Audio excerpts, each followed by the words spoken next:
Do you ever wonder where your cloud data actually lives? That data resides in over 60 Azure regions across the globe.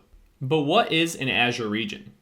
An Azure region is a geographical area where Microsoft operates data centers to provide cloud services.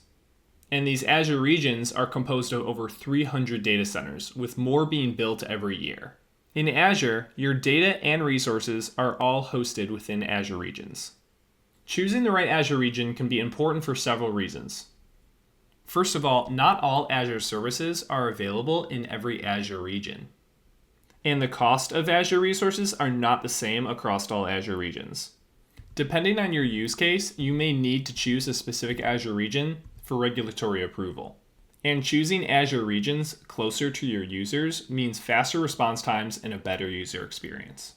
You can find these resources and more in the description. Thank you so much, and I'll see you in the next one.